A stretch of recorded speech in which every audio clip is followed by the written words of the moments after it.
Let's begin with a review of custom training on GCP Vertex AI. Vertex AI Custom Training Overview and Workflow. What is the primary purpose of Vertex AI Custom Training on Google Cloud Platform? Is it A, to train machine learning models with custom algorithms? B, to deploy pre-trained models? C, to manage cloud resources? Or D, to analyze big data sets? The answer is A, to train machine learning models with custom algorithms. Vertex AI Custom Training is designed to allow users to train machine learning models using their own data and custom algorithms on Google Cloud's infrastructure. Which component of Vertex AI Custom Training allows you to specify the machine type for training? Is it A, data pipeline? B, training job configuration? C, model registry? Or D, deployment settings? The answer is B, training job configuration. The machine type for training is specified in the training job configuration, which allows customization of the compute resources. Have you noticed the code in the bottom corner? Next time you're stumped, take that code to Birdsy.ai for immediate help and a free study session with Birdsy, your personal AI study partner. Plus, you'll get access to hundreds of additional questions, helping you move closer to passing your exam with confidence. The next time you're feeling unsure or stuck, give it a try. In Vertex AI Custom Training, what is the role of a custom container? Is it A, to store training data? B, to manage cloud resources? C, to package training code and dependencies? Or D, to deploy trained models? The answer is C, to package training code and dependencies. A custom container allows users to package their training code and dependencies, providing flexibility in the training environment. A data scientist wants to use a specific version of TensorFlow for their model training on Vertex AI. What should they use to ensure the correct environment? Is it A, pre-configured environment? B, managed notebooks? C, standard training job? Or D, custom container? The answer is D, custom container. Using a custom container allows the data scientist to specify the exact version of TensorFlow and other dependencies needed for their training environment. What is a key benefit of using Vertex AI Custom Training for machine learning models on Google Cloud Platform? Is it A, it automatically selects the best algorithm for your data? B, it provides pre-trained models for immediate use? C, it allows for flexible scaling and customization of models? Or D, it guarantees faster training times for all models? The answer is C, it allows for flexible scaling and customization of models. Vertex AI Custom Training allows for flexible scaling and customization of machine learning models, enabling users to optimize resources and performance. Pre-built versus custom containers and framework support. What is a primary advantage of using pre-built containers in Vertex AI for custom training? Is it A, they provide pre-configured environments? B, they allow for unlimited customization? C, they are always more cost-effective? Or D, they support all machine learning frameworks? The answer is A, they provide pre-configured environments. Pre-built containers simplify the setup process by providing pre-configured environments, reducing the need for manual configuration. Which machine learning framework is not typically supported by Vertex AI's pre-built containers? Is it A, TensorFlow? B, PyTorch? C, Scikit-learn? Or D, Caffe? The answer is D, Caffe. Vertex AI's pre-built containers commonly support TensorFlow, PyTorch, and Scikit-learn. but not every framework is included. A data scientist needs to train a model using a custom algorithm not supported by pre-built containers. What should they consider when choosing between a custom container and a pre-built one? Is it A, pre-built containers offer more flexibility? B, pre-built containers are always faster? C, custom containers allow for full customization? Or D, custom containers are easier to set up? The answer is C. Custom containers allow for full customization. Custom containers allow for full customization, which is necessary when using unsupported algorithms or frameworks. Frameworks and algorithm basics. TensorFlow fundamentals and GCP usage. What is the primary purpose of using TensorFlow in machine learning? Is it A, to manage cloud resources? B, to build and deploy machine learning models? C, to create web applications? Or D, to perform database management? The answer is B, to build and deploy machine learning models. TensorFlow is primarily used for building and deploying machine learning models, providing tools for data pre-processing, model training, and inference. Which component of TensorFlow is responsible for executing operations on the computation graph? Is it A, TensorFlow estimator? B, TensorFlow dataset? C, TensorFlow runtime? Or D, TensorFlow hub? The answer is C, TensorFlow runtime. The TensorFlow runtime is responsible for executing operations on the computation graph, managing the execution of nodes. In TensorFlow, what is a tensor? Is it A, multi-dimensional array? B, a single-dimensional list? C, a type of neural network? Or D, a method for optimizing models? The answer is A, a multi-dimensional array. A tensor is a multi-dimensional array used in TensorFlow to represent data. It is the core data structure in TensorFlow. You are deploying a TensorFlow model on Google Cloud Platform. Which service would you use to manage and serve your model efficiently? Is it A, Google Cloud Storage? B, Google Compute Engine? C, Google Kubernetes Engine? Or D, Google Cloud AI Platform? The answer is D, Google Cloud AI Platform. Google Cloud AI Platform is designed to manage and serve machine learning models efficiently on GCP. If you're finding this helpful, please take a minute to like this video and subscribe to our channel for more practice exams, useful tips, and complimentary study sessions with Birdsy. PyTorch on GCP and best practices. What is the primary advantage of using PyTorch on Google Cloud Platform for machine learning tasks? Is it A, scalable infrastructure?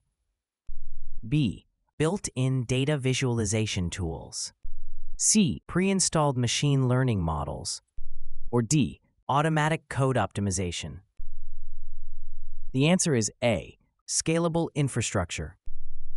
PyTorch on GCP offers seamless integration with Google's scalable infrastructure, allowing for efficient handling of large datasets and complex computations. You are deploying a PyTorch model on GCP and need to ensure it scales efficiently with demand. Which GCP service should you use to achieve this? Is it A, Cloud Functions? B, Google Kubernetes Engine? C, Cloud Storage? Or D, BigQuery? The answer is B, Google Kubernetes Engine. Google Kubernetes Engine provides a managed environment for deploying, managing, and scaling containerized applications using Kubernetes.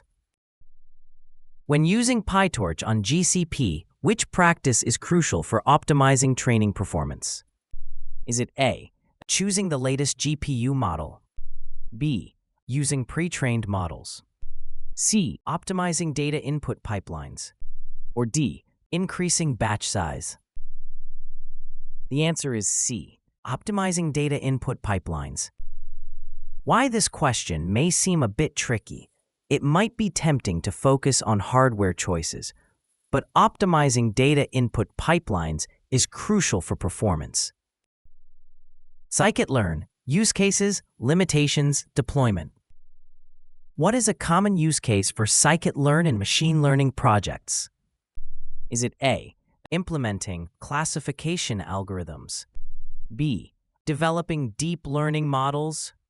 C. Creating web applications? Or D. Performing data visualization? The answer is A. Implementing classification algorithms. Scikit-learn is widely used for implementing machine learning algorithms such as classification, regression, and clustering due to its comprehensive library and ease of use. You are deploying a machine learning model using Scikit-learn on a cloud platform. What is a limitation you might encounter? Is it A. Inability to handle large datasets? B. Lack of support for distributed computing? C. Difficulty in model training? Or D. Incompatibility with Python? The answer is B. Lack of support for distributed computing. Scikit-learn models are not inherently optimized for distributed computing, which can be a limitation when deploying on cloud platforms that require scalability. Training, tuning, and scaling models. Hyperparameter tuning, distributed training, and scaling. What is the primary purpose of hyperparameter tuning in machine learning models? Is it A. To increase the size of the dataset? B. To improve model performance? C. To reduce the number of features? Or D. To decrease training time? The answer is B. To improve model performance.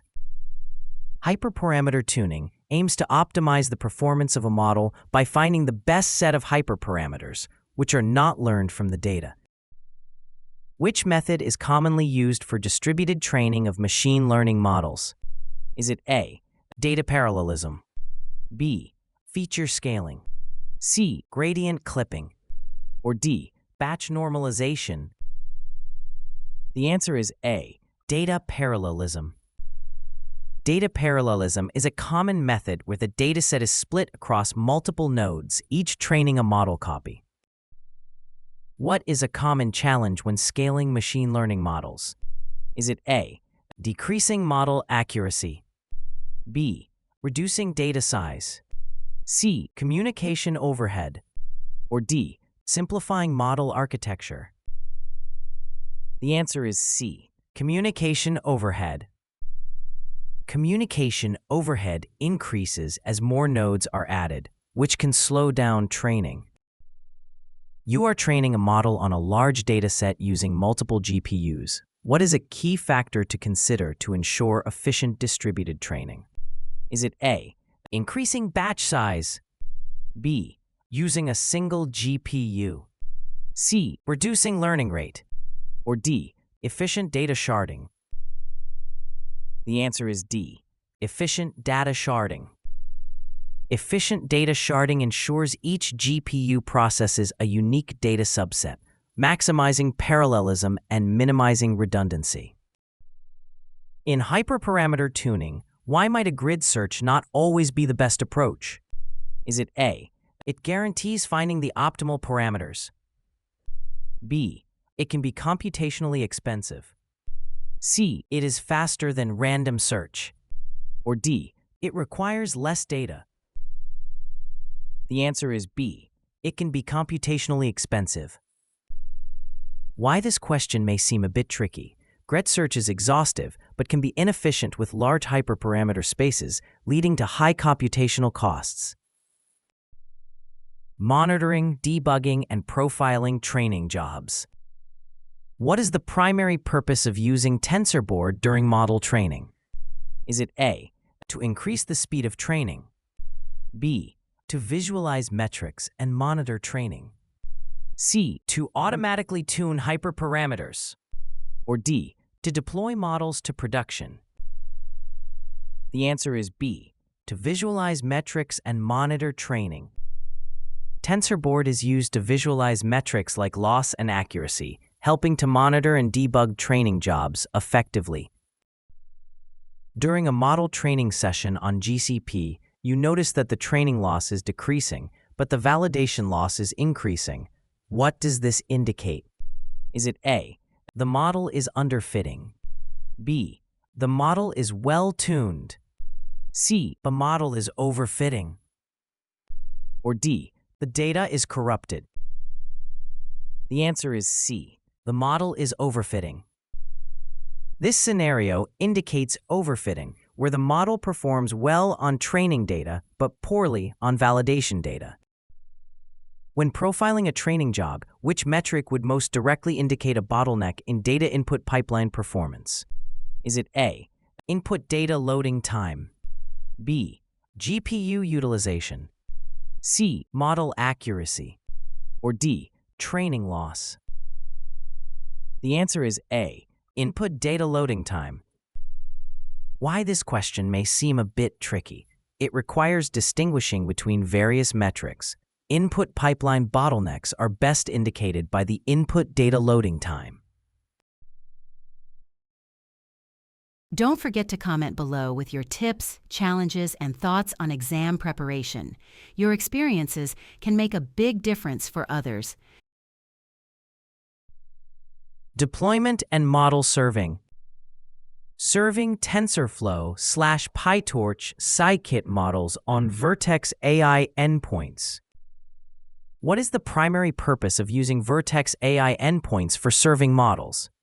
Is it A, to train models using distributed computing? B, to deploy models and serve predictions via APIs? C, to store datasets for model training? Or D, to monitor model training performance? The answer is B, to deploy models and serve predictions via APIs. Vertex AI endpoints are used to deploy and serve machine learning models, allowing them to be accessed via RESTful APIs for predictions. A data scientist wants to deploy a PyTorch model on Vertex AI for real-time predictions. What should they ensure about the model before deployment? Is it A, the model is exported to Torch script format? B, the model is trained on a GPU?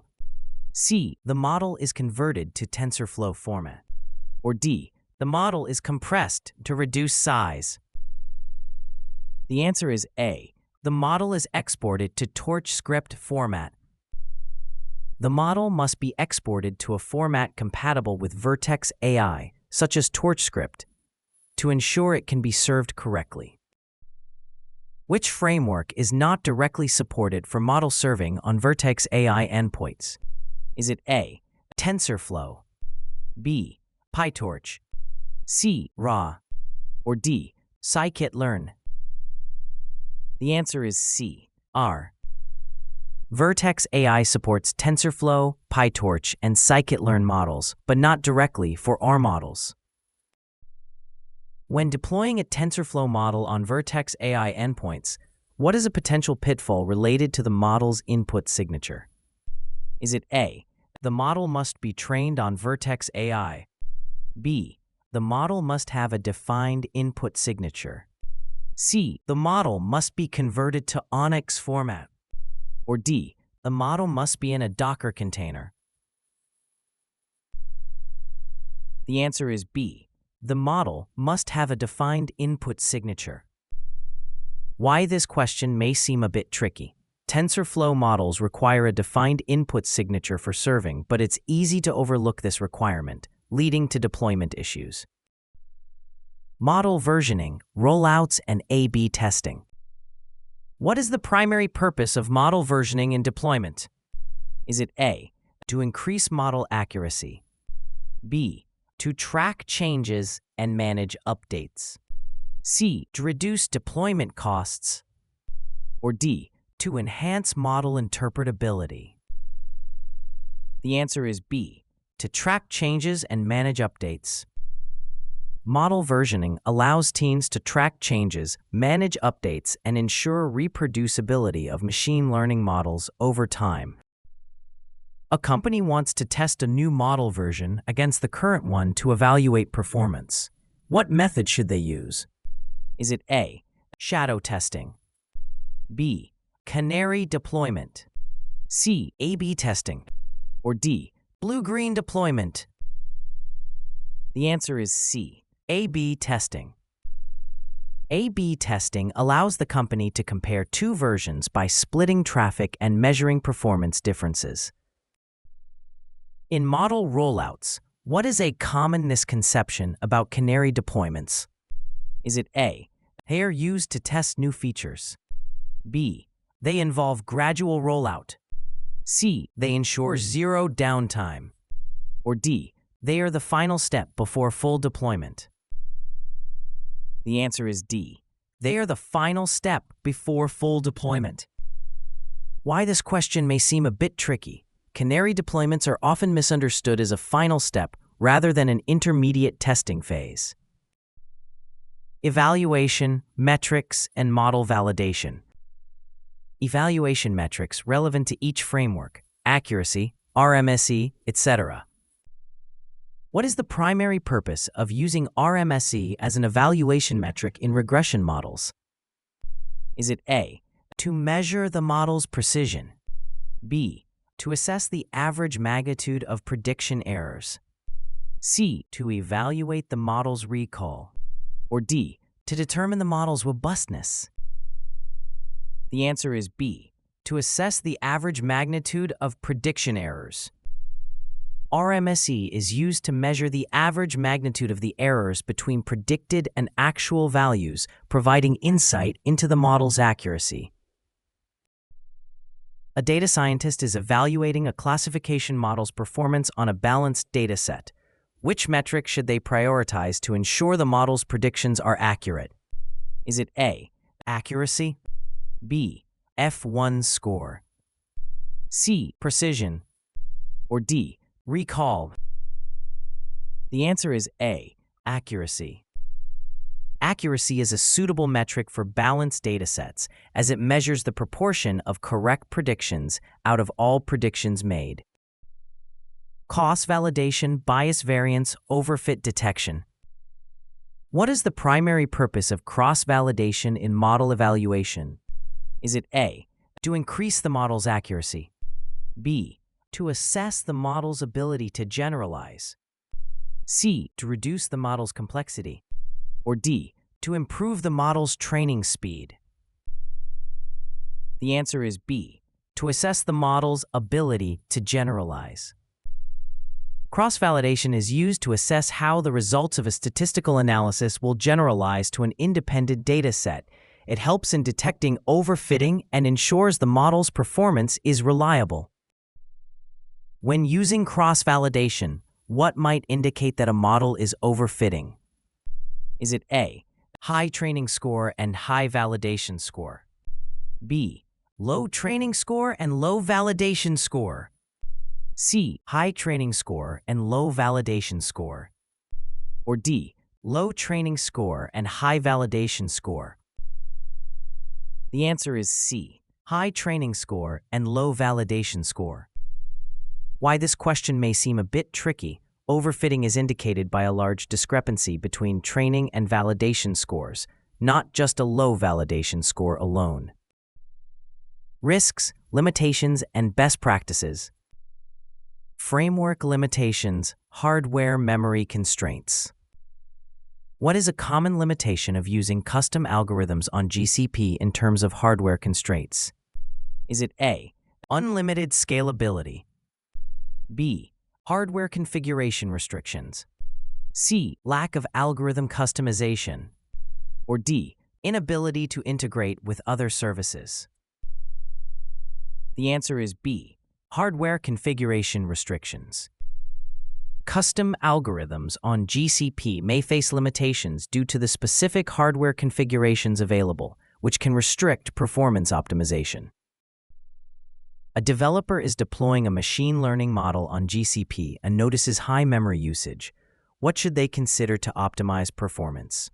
Is it A, increasing the number of CPUs, B, reducing the dataset size, C, optimizing model architecture, or D, switching to a different cloud provider?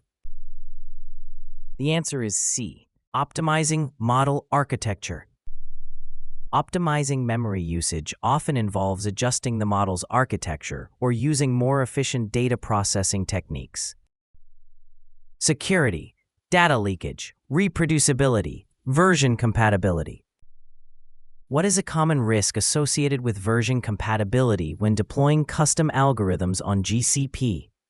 Is it A, increased computational cost, B, data leakage, C, software malfunction, or D, improved performance? The answer is C, software malfunction. Version compatibility issues can lead to software not functioning as expected, causing errors or crashes. Ensuring all components are compatible is crucial for smooth operation. A team is deploying a machine learning model on GCP and notices discrepancies in results due to different library versions.